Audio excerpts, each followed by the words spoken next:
Pour être vraiment pertinente, on va dire, l'innovation doit répondre à un besoin exprimé par les citoyens. C'est-à-dire que l'innovation repose sur une vision du monde que l'entreprise décode et interprète. Ce sont les nouveaux usages, les nouvelles croyances, des aspirations qui influencent nos modes de consommation, notre rapport au travail, à la santé, au temps libre, notre mobilité, c'est notre vivre ensemble. Alors tout cela, ce sont les tendances qu'essaient de capter les entreprises innovantes et elles essaient de le faire en empathie avec la société. C'est un terme extrêmement important, l'empathie, et c'est valorisant justement pour l'innovation, parce que en empathie avec la société, avec les consommateurs, avec l'être humain, l'entreprise doit ensuite faire le tri entre ce qui peut être des effets de mode et les véritables tendances de fond. De cette compréhension par l'entreprise des dynamiques sociales, des dynamiques sociétales, l'entreprise va tenter d'extraire une finalité pour son innovation. Alors ça, c'est extrêmement important parce que c'est ce qui va donner du sens à nos actions. Pourquoi chercherions-nous à être innovants? Eh bien, il y a de bonnes raisons pour cela. L'entreprise doit alors identifier une raison d'être inspirante et unique qui exprime comment l'entreprise veut contribuer à la société. Il y a une véritable vocation sociétale et la raison d'être sera son filtre pour inspirer l'innovation. Engager durablement une démarche d'innovation, c'est ainsi pour l'entreprise définir sa valeur. Il est capital de mettre l'usager au cœur du processus innovant.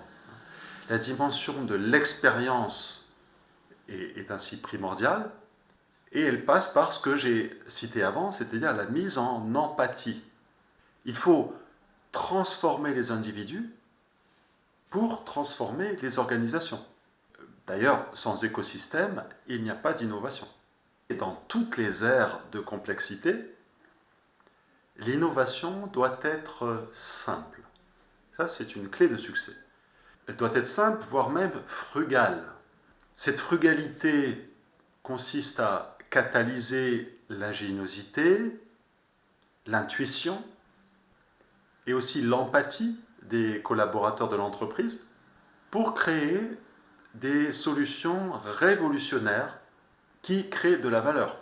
Des millions de consommateurs et de salariés issus des générations X, Y ou Z avec une conscience sociale et écologique aiguë s'engagent aujourd'hui pour l'économie frugale, c'est-à-dire l'art de faire plus et mieux avec moins.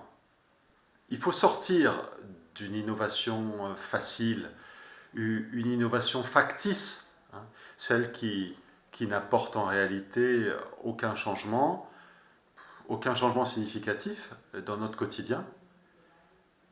Il faut en sortir pour nous concentrer sur l'innovation qui compte. Hein, l'innovation qui compte, c'est celle qui est ancrée dans le réel.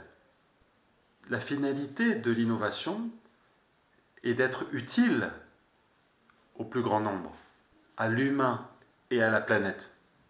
Voilà le véritable sens de l'innovation. Cette vision ambitieuse et radicale doit être notre ligne de conduite.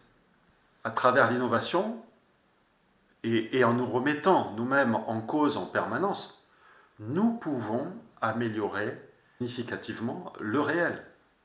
Lors de son allocution à Vivatech, Satya Nadella, qui est le CEO de Microsoft, a évoqué cette responsabilité croissante des entreprises et des gouvernements, différents types, différents degrés d'organisation. Il a évoqué cette responsabilité de mettre les technologies au service du bien commun, au service du progrès.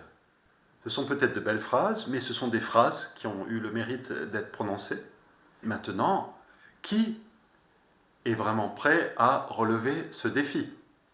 La priorité de l'innovation, c'est ainsi de satisfaire des besoins.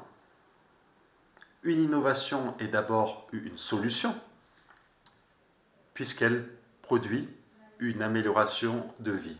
Et voici le sens ultime, on va dire, de l'innovation, améliorer la vie.